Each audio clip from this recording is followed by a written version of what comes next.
And welcome into another edition of Musso at the Box. Well, the last hurdle of the college baseball season, the MLB Draft, has now come and gone, and LSU didn't just clear that hurdle. LSU might have won the damn race. It really could not have gone better for Jay Johnson and company over the last 3 days in the Major League Draft. The Tigers saw 9 players drafted off the current team. None of them were surprising, and in the wake of that, you got 2 guys back that you thought otherwise you might not in Jared Jones and Michael Braswell, and we're going to talk plenty about that over the course of this show. From a signing class perspective, you saw 4 guys taken out of that class.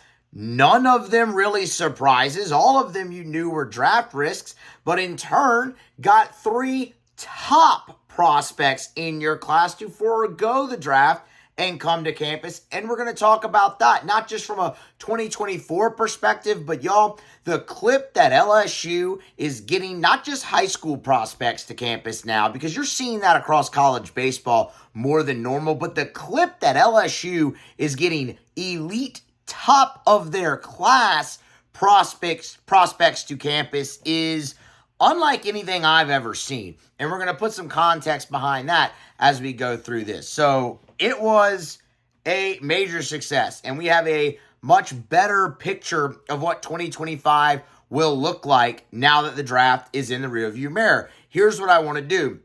On this show, I want to strictly kind of recap the draft. We will do another show looking at the 2025 team as it stands. Numbers, who might play what position, batting order, rotation, all of that stuff will be in a separate one. Right here, I want to specifically recap the 3-day MLB Draft. So smash the like button, get subscribed if you have not already on YouTube channel, on your favorite podcast app. Follow me on social media, and let's get right down to it, y'all. LSU, as I said, 9 players drafted off the current team. That is second most in college baseball in the 2024 draft, trailing only Mississippi State, who had 11. And then your 4 signees out of your high school class and the 1 transfer, Luke Hayden. Pardon me, I should have mentioned that off the top. We can talk a little bit about some of the guys that are going and why they might have made the decision to do what they did. Griffin Herring, a guy like Luke Hayden. But I want to start with the returnees because that's the story. And first and foremost with Jared Jones. We talked an awful lot about Jared Jones and his draft stock and the decision that he had to make and what he might do. And I told y'all, I thought Jared Jones not only would go to the draft, but should go to the draft because he's a right-handed power hitting first baseman. And that's just who he is. And those guys, while yes, are very valuable in Major League Baseball, they're also a dime a dozen in Major League Baseball. And for that, your value sinks a little bit. But I thought the combination of Jones the combination of his skill, power, he did hit over 300 in college, 2 years in college baseball. And the fielding at first base has been really, really good. And I thought what you saw from him at the end of the season where he really tapped into that patience at the plate. I mean, we talked about the regional where I think he drew 9 walks in that weekend in Chapel Hill, something like that. Forgive me, I don't have it right in front of me. But that's where you really saw that just kind of come to a crescendo. He had been better at that all year long, but you really saw it to come to crescendo there. And I thought, man, that's the last view scouts are going to have of him. He went to the combine and put on a show. Thought that would be enough to get him, the million, maybe a little north of that he was looking for. Apparently, it wasn't. And back to what I was saying about the right-handed hitting first baseman thing, it's like, okay, what more can you really do? And we'll talk about that, but I didn't think there was much more that he could do. So I thought he'd go, and I thought he'd get his number. He didn't get his number, and credit Jared Jones for sticking with that. That's the advantage of being a draft-eligible sophomore and having that type of leverage. You can go in there and have a high asking price. And who knows? Maybe some team falls in love with you and they give it to you or they get it close to the number and you go. And then if they don't, well, then you have a whole nother year to come back and try to improve your stock and you still have leverage as a junior. you can be greedy when you're a draft eligible sophomore. Don't misunderstand me. I'm not saying Jared Jones was greedy. I'm just saying, like, the leverage presents you with that type of opportunity. So you get Jared Jones back, and that is absolutely massive for a number of reasons. It obviously helps your infield depth and problem. You return another starter. That's huge in and of itself. You return 28 homers from a year ago to the middle of your lineup, and a guy who now in his third year of college baseball has a legitimate chance to become LSU's first 30 home run guy since Brad Cressy in 2000. Like, that's a real possibility in 2025 for Jared Jones. It's a veteran presence in the middle of your lineup. It's a team leader. There are so many different reasons why returning Jared Jones is huge for LSU, and it is huge. What can he do this year to improve his stock? He's going to have to hit for average. The power is there. He has to hit for average. Jared Jones, to really improve that stock, to get up to a first round, second round pick, that's where it's going to have to change. In his career at LSU, he's a 303 hitter, which is not bad. Like, in the SEC, in this day and age of college baseball, that's really damn good, actually. But he's going to have to really raise that. Like, you're going to need to see Jared Jones hit 340, 350 in that range, I think, to really raise his draft stock. Because in doing so, that'll show even more of an improvement with plate discipline and things of that nature, and against the off speed and all that. All the jump you saw him make as a sophomore, if he continues to make that jump as a junior, maybe you could see him hit 340, hit 350. And yeah, that would raise his draft stock. But, you have a almost 400 at-bat sample size of Jared Jones, and 303 power, 303 with 42 homers and 104 RBI in his career. That's been the book on him.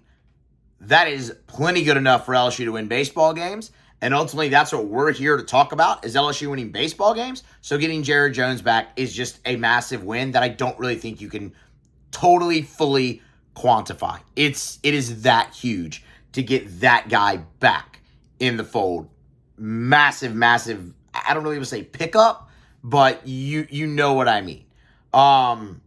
Just huge. Michael Braswell. This is big too. In baseball, you want to be strong up the middle. We talk about that all the time when looking at, lineups and roster and all of that. Catcher, obviously pitcher, short second, center field. You want to be strong.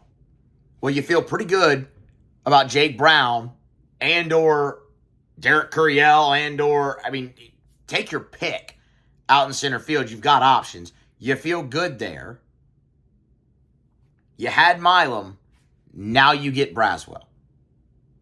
And what ultimately that does, getting a veteran guy back for his fourth year of SEC baseball, who just had his best year at the plate and really improved defensively late in the year, your infield question mark that you had, and it was big. Remember when we were having conversations about LSU potentially only returning Stephen Milam on the infield? Getting Jones, getting Braswell, your infield question mark is now become a strength of this team. You went from potentially returning one starter to returning three, two of them veterans, and oh, by the way, you added another veteran who's a projected first-round pick out of the portal in Daniel Dickinson.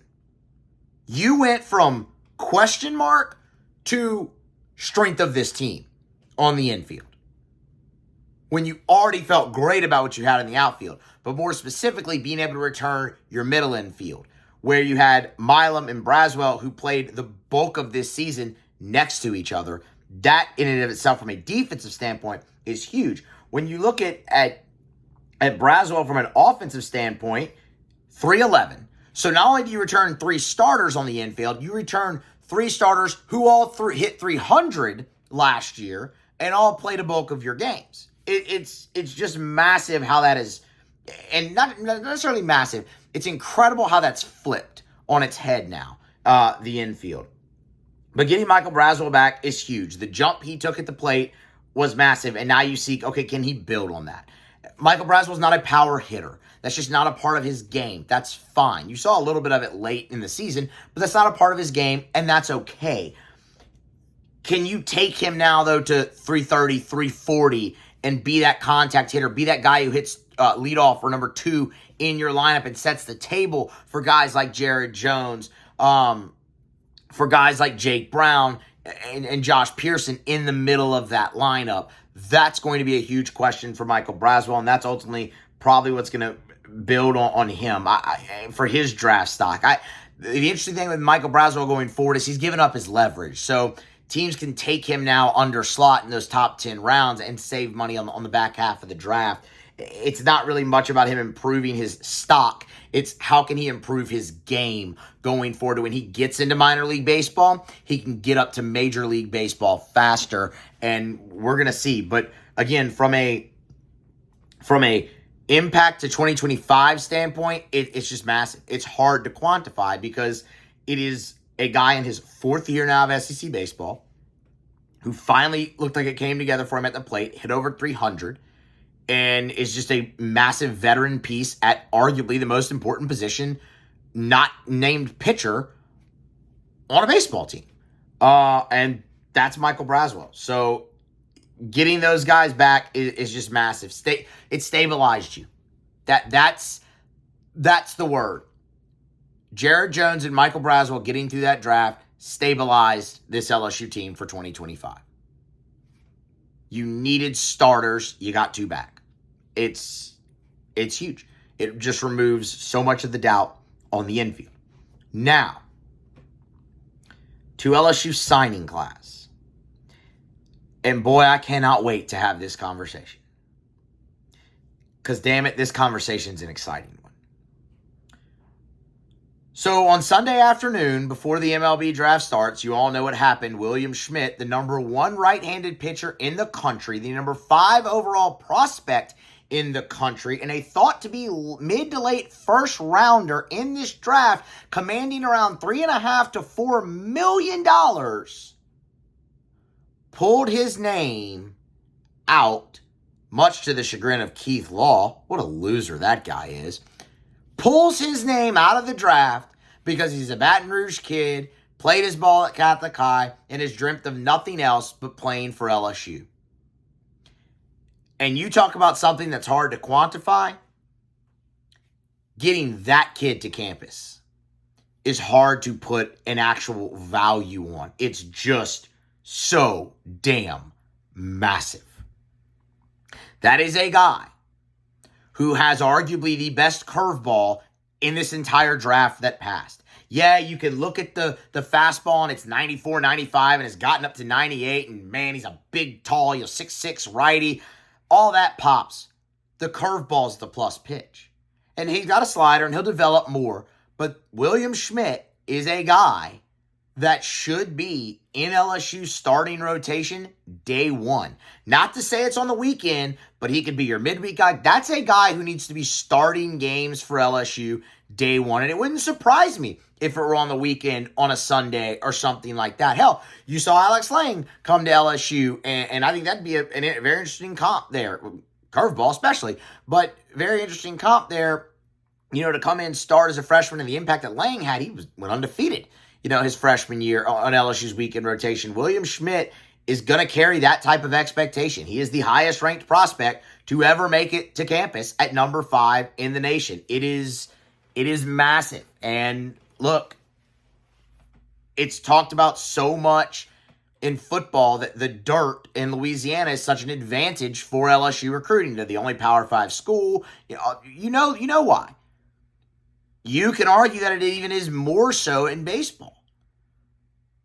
William Schmidt doesn't go anywhere else out of high school besides LSU. He was once committed to Mississippi State. Now they had the pitching coach change, and he switches, decommits and flips and all that. But if William Schmidt sticks to that commitment, at State, he's not there. He takes the $3.5, $4 million, he goes. If William Schmidt's from the state of Florida and is committed to the Gators, the emotional tie isn't that strong. The pageantry, the tradition, just the sheer loyalty. He's described himself as a super fan, an LSU super fan. That doesn't happen anywhere else in the country. It's a huge, huge advantage that program has in this state. And you've seen it countless times. Not just William Schmidt, Josh Pearson, program guy, right? The Jordan twins, program guy. Travinsky, go down the list, y'all. That's just recent. But William Schmidt, let me try to put it in perspective this way, what LSU's getting. Think about the decorated pitchers that have come from Catholic high school to LSU. I know the first one that's going to pop into your mind is Aaron Nola, and it should, but there's been plenty others. Too many to list, really. William Schmidt is the most decorated pitcher to come out of that school. He broke Nola's records. He broke everybody's records.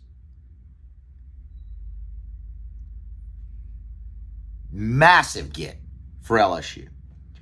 We knew about Derek Curiel. We talked about him in a previous episode, but y'all, that's massive. That's the number 10 player overall in the country. Was going to be a top, 2-round pick, probably, maybe 3-round pick in this draft. He pulled his name out long ago, 2, 3, 4 weeks ago, almost, probably 2 weeks ago at this point.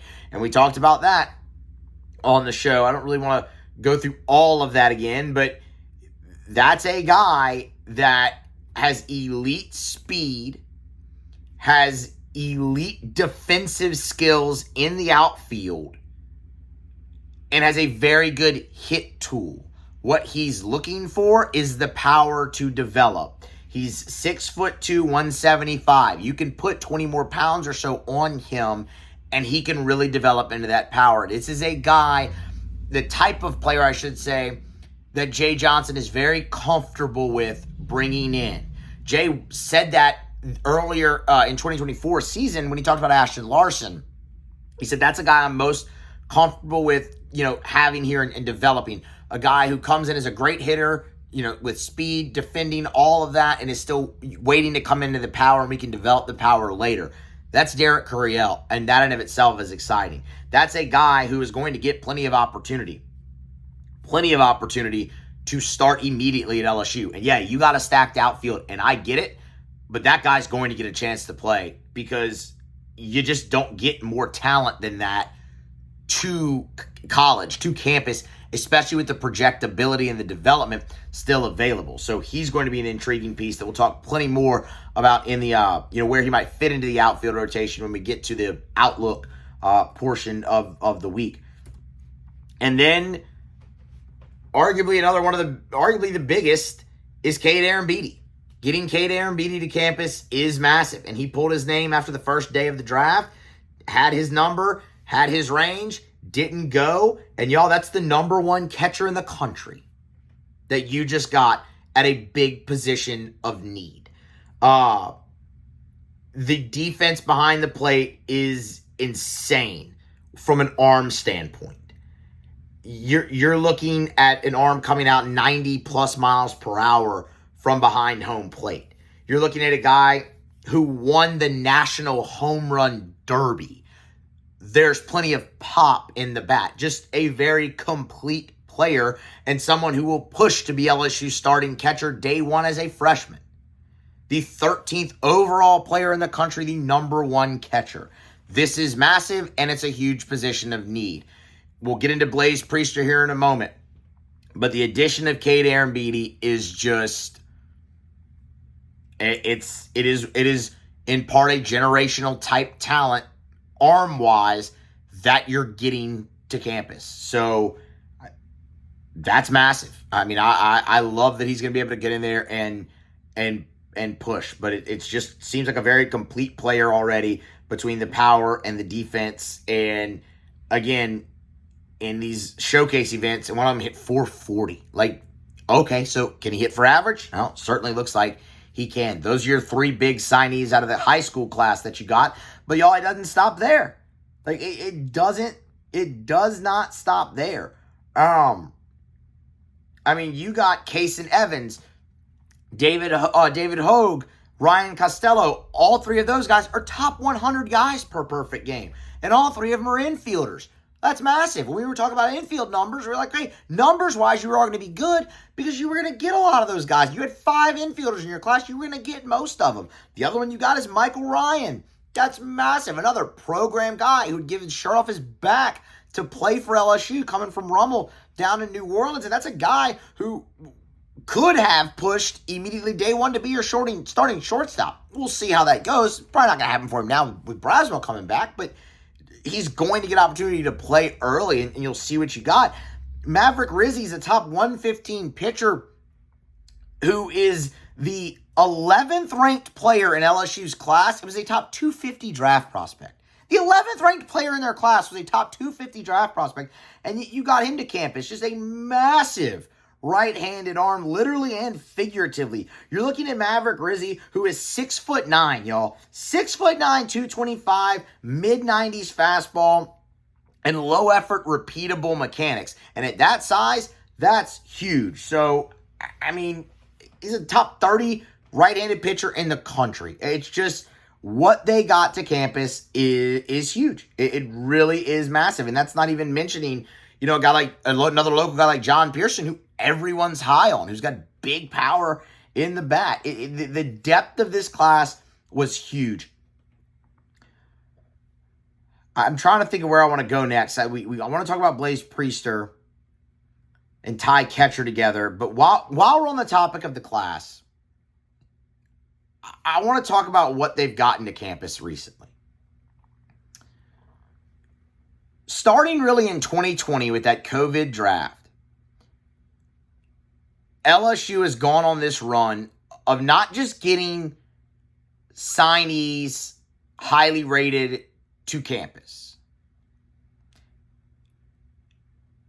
And not just one here or there, right? Not like just getting, Kay Doty passed up $2 million and came to campus. Daniel Cabrera passed up $2 million and came to campus. LSU has gone on this run since the 2020 COVID draft of getting multiple of the top players, not just in their signing class, but in the nation to campus. And it is unlike anything that I've seen. Go back to that 2020 signing class. In that 2020 signing class, LSU got 3 top 50 guys. 3. Dylan Cruz, who was ranked 13th. Ty Floyd, who was ranked 28th. And then Jordan Thompson was 53. So I guess he's a little outside the top 50, but hell, 3 top 50 guys right there in that class. All those guys were pretty integral to the national championship that was just won a little over a year ago now, right? Like, all those guys mattered for that. And that kick-started it. Go to 2022. In 2022, that was when you had that number 1 ranked class that was just insane. In 2022, y'all, LSU had, this is so absurd. LSU had 9 commitments, 9 signees in the top 50 in the perfect game rankings in America. They got 5 of them to campus. Now, it didn't work out for all of them. Like, Paxton Kling has obviously since moved on. Brady Neal has since moved on, but Chase Shores is still here. Jaden Newt is still here, and everybody's really excited to see him. Jared Jones, we talked about him. He's back. Gavin Guidry's still there. Like, that is generational run right there for LSU, getting that many guys to campus. Paxton Kling was the 19th ranked player in America. Chase Shores was the 23rd ranked player in America. You're getting elite guys to campus. Oh, by the way, you also got Griffin Herring out of that class. That seemed to work out. And it's the depth. And that one's really similar to what you're seeing this year from LSU in this signing class. But it doesn't stop there. In 2023, LSU gets Cam Johnson to campus. I know that didn't go the way ultimately that you wanted it, right? I fully understand. But at that point, that was the highest ranked prospect to ever make it to campus at number 11.